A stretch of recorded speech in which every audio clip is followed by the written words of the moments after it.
Indiana baseball broke out of their 6-game losing streak with a run rule win over Rutgers on Friday, where they dominated the Scarlet Knights in each facet of the game. Every Hoosier in the starting lineup got a hit, including freshman Owen, who entered the starting lineup as designated hitter with Brayden Rickets catching. Hogan Denny, Will Moore, and Jake Hanley all went deep. The media met with Denny, Oever, and head coach Jeff Mercer following the contest. Hogan, what were you seeing and how did you feel hitting that ball over the scoreboard? No, it felt good. I got in a good hitter's count. I didn't want to miss my pitch.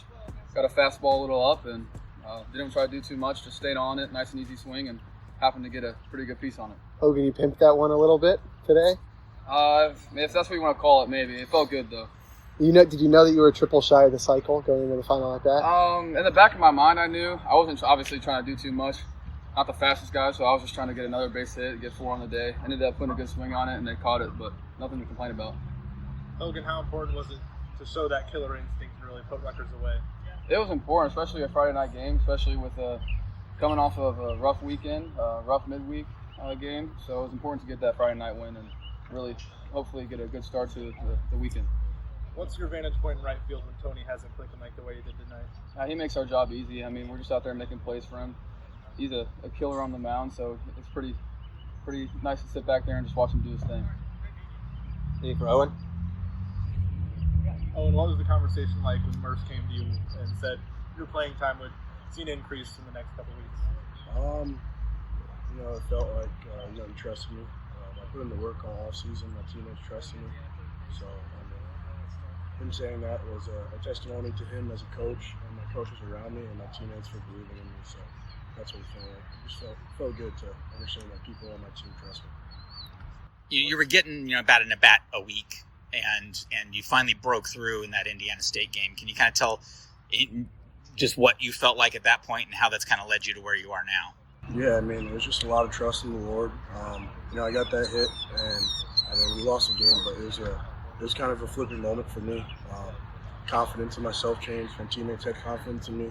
And throughout the whole time, my teammates have always had confidence, but them seeing it, the shot go through the hoop was the biggest thing. And from there, they've had my back the whole time, and I'm going to have their back. So that's what felt good. Hogan, from your eyes, what's Owen's extra work been like and process to get here been like? It's been huge. It's really inspiring, too, especially as a young guy coming in. Early on in the season, not really getting the opportunities on the field that you want, but the determination he shows off the field really motivates me to keep pushing myself even. But he's a great teammate, he's a great guy, and he's a great baseball player. And when he gets his opportunity, he's shown it that he can play at the highest level. Hogan, you're a leader on this team as a sophomore, and the team obviously has had struggles hitting, and especially getting big hits. And today, you guys really broke through. What does this feel as a group, and how do you feel as a leader for this group? It feels tremendous. This weekend, kind of the whole year as well. We're hitting not bad, but it's like you said, those timely hits with runners in scoring position that we've really been lacking success with. And so this week during practice, we really focused on not doing too much when we're at the plate, letting the opportunity come to us, and not trying to chase the opportunity, just letting it happen. It felt great. I think Merce said our first 4 or 5 runs that we scored were with 2 outs, and with runners on, just capitalizing on those opportunities was huge. And looking forward to carrying it the rest of the weekend. So, Coach, after a 6-game losing streak, a lot of the things that you guys have been specifically struggling with all turned around today. So, just kind of talk from your perspective, what this team did tonight. Yeah, my belief has never wavered, and we've sat in this group and talked about that. We have a good team. We have good players. We have great kids. They're really young, and so just like I talked about the other night, there's emotional changes that we have to make. Sometimes the moment gets big on us, and we're not as good as we should be emotionally, competitively. And then there's structural changes. There's swing decisions. There's approaches. There's swing changes. So we were able to spend Wednesday and Thursday. We watched a lot of video. We're going to make some swing changes. So, Jake's hands, we raised Jake's hands up and got his barrel more vertical. And he cleared better the balls so he could hit balls higher to his pull side. Last year we hit more balls higher to his pull side. And it comes up really quickly, hits that ball a ton for as high as he hit it. We raised Will's hands. When he raises his hands, his barrel gets vertical. we talked about not getting vertical, raising your hands. This should really accelerate your back. Comes out and he homers. And then Ricky, we took away the toe tapper, the two piece of it, and he's able to accelerate better to a ball in the inner half. So it's those little things, and that's what you talk to the guys about. Is it's not going to be one magic pill. It's just a little bit each day.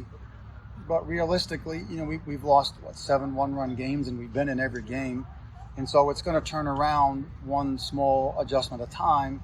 And then you look up at the scoreboard at the end, and it looks like an avalanche, but it was really 3 or 4 or 5 small structural changes, and that's why I've never stopped believing in the offense. Then the offense gives the pitching staff some room to breathe. And then that's what we haven't done a good enough job of. We've pitched it fine. I know some of those scores have gotten big at the end.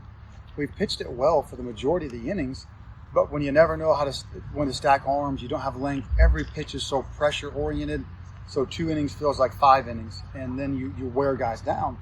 And so tonight we were able to extend. We had 6 runs with 2 outs. We were able to extend and then keep adding. And then Tony was tremendous. Tony was electric tonight. 4 or 5 pitches for a strike, really pressured them at the top of the zone and was able to execute there all night. And then Bodie came in and did the same thing. And we played great defense. Will played really good at third base, turned double play. Just a really complete game for us. We played in all 3 phases. Good base running reads. That's how we're capable of playing. And I've never stopped believing that we could and that we would at some point get back on the horse and break through and go and play. But yeah, we played great. Coach, you touched on it a bit, but 7 of your 12 hits today were with 2 outs. What was going with that, clicking with the offense just as a whole today? Well, I think when you have 2 outs, there's a structural change, there's a swing change, there's an approach change, and then there's an emotional component where I'm under control. Well, when you have a lead and you've had a couple hits under your belt, you feel better, you're more confident, you stay in the fight. And, early on, they were able to execute the fastball back into guys. And then later on, they weren't able to get back in. And so then you're able to kind of lean out over the plate a little bit more. And we made the adjustment. And with 2 strikes, stayed a big part of the field. And we had some success with it. And we had a bunch of balls hard that got caught. Cooper did, Koski did, had some balls that were hard contact and get caught. Well, you can't feel sorry for yourself, and you have to keep going again. So I think a lot of those things probably add up. You're better with 2 strikes. You're out over the plate. They're not able to get in as much. And then you're feeling better about yourself. And a little, I'm not a big fan of, I don't believe in momentum. There's no imaginary hand pushing you to success.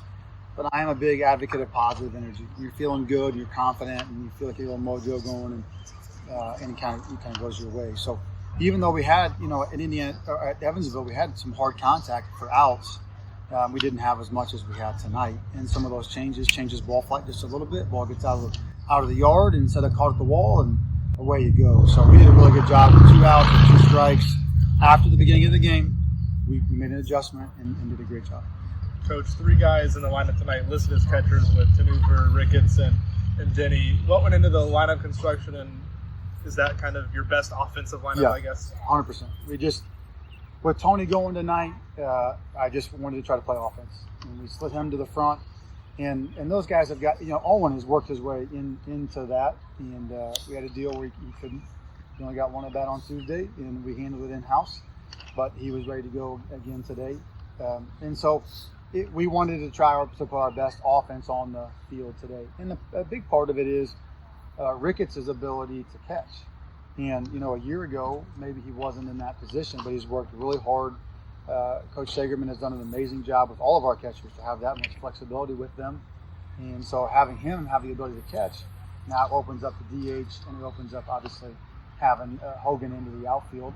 And it really changed the course of the game. You look at the lineup today as opposed to Tuesday. Koski's back there and they're after the knee injury. And then, Ricketts in there offensively. And it's a much deeper lineup. When you're able to, Fry's a nice hitter. Decker's a nice hitter. When you're able to put those guys 8-9 instead of having to put them as much in the middle of the action, for young guys, it really kind of makes their life a little bit easier. And they produce today, but still, you're not in the middle of the fight as much. It gives them a little easier job. So definitely our best offensive lineup. I would like to play that lineup more often. And Hogan and TJ will both catch some too. But that gives us a lot more options to have impact. And we talked about it. In the past, we've had 5, 6, 7 guys when they walk in the box, they're in scoring position, and we've slugged it. and we just haven't had as much of that. And part of it is just figuring out what you got and then getting those guys in the right spot. But, you had 5-6 guys today. When they walk in the box, they're in scoring position, and they can slug a little bit. And then, it really opens the game. In a 3-run homer or a 2-run homer or a 2-out homer, that really opens the game up. So, yeah, that was a good offensive lineup, and we need to find a way to get those guys in there as often as we can. Hogan was just mentioning how that they don't want to do too much at the plate and just take it one pitch at a time. Yeah. Between Evansville game and today, what was kind of said during the week to kind of go from a disappointing loss on Tuesday to a near perfect game today? Well, a lot of work. We did offensive individuals on Wednesday. And so you're in there looking at, swings. And then we watched a bunch of True Media video in the last 2 days and tried to compare some guys to what maybe, what's your hot zone and why? What's your cold zone and why? What are some swing changes that have happened over the course of the year? And so when you're home, you're able to spend a little bit more time. And then yesterday, I thought it was Coach Weatherford's idea. I thought it was a great idea. We just put, had 3 lineups, and we put the starter today on the spin ball machine on the field, and just did kind of the 3 situations that we haven't been as good at, which is, first and second with less than 2 outs. We've hit a lot of double play balls, second and third and 2 outs, and then the bases loaded, less than 2 outs. And we just played, and we had at bats, and we kept score. And I think early on in that scrimmage, you saw a lot of the same issues that we're having. And then later on, all of a sudden, we start to slug it. We're starting to hit the balls really hard, and you see the ball go through the hoop a little bit. And so they're young, and they have to play, and they have to play a lot. And so that was another opportunity for us to essentially play a game yesterday. So I think that helped a lot for us to adjust. And then, again, this does not disrespect anybody, but you lengthen the lineup. Koski's a 350-plus hitter. Owen's a 350-plus hitter. You lengthen the lineup out, and that's additional pressure for that pitcher. That's more pitches. It's a couple hits. You open it up, and then bang, you just really two guys makes a big difference in your lineup. And then when we got in positions to take advantage of them, we really did. Even the last inning there, we had the bases loaded. Will has a really good at bat. That guy's throwing absolute jet fuel, 95 with 18 inches of ride. Really competitive at bat. Hogan hammers up below the wall. You're out, but that's just continuation of pressure in those situations. So there's an emotional part to hitting with guys on base that we kind of had to get over, we thought. And I thought putting him in that situation, Coach Weatherford's idea was great. And those guys really responded well to it. So I would say we'll do that a lot more. But a lot of it is just you're sitting in the office, you're going through guy by guy by guy, and then the trust from the player to make that adjustment and put it into real time. That takes a really mature kid to do that. So it was a lot of those pieces. Go ahead, Ben. Okay. I was saying, you touched on Newbeck a little bit. I think that now he's pitched 18 innings here at home and only allowed 4 runs. And what would you say has been the difference for him here at home, and how well does that set you guys up now for the rest of the weekend? Well, we just need to move all the games at home, see if we can get the rain out and move them home. It's a huge deal for the weekend. We went with Vogie. It just felt like we just needed to be clean. Let's just finish it. No funny business. Finish the game. So hopefully Jake can be back up on Sunday for us. She's been great. But yeah, it sets everybody up because we were going to be a little bit light tonight, to be frank. After Seabold went so long on Sunday, and then Yarberry pitched his tail off on Tuesday, and all those guys went multiples on Tuesday that did. And so we moving Tony up was Coach Meyer's idea, which was really, really smart. Gave us length to cover the front, and then it opens up the rest of the weekend. Tomorrow, we'll push the game back to tomorrow night, obviously with the rain coming in. But you'll have, I'm not sure we're going to start tomorrow. We TVD'd it, and then we'll pick somebody. But you hopefully have Seabold back up, Yarberry back up. You got Lynn in a starting role if you want them. You got Rivera in a starting role if you want them. And so covering that up front gives you feel like you're in a really good position. Coach, any update on Mateo Noto? They're taking him. He's here in town. They're taking him to Methodist right now for more evaluation. There probably is some fractures involved, and so they'll have to make that decision there if they're going to have surgery or not. We'll keep him in our thoughts, and hopefully everything's okay. Yeah, it was a unfortunate part. He's a great kid. He's an awesome kid. Really. The Hoosiers and Scarlett Knights continue the series today, Saturday at 6 p.m. See you at the Bart.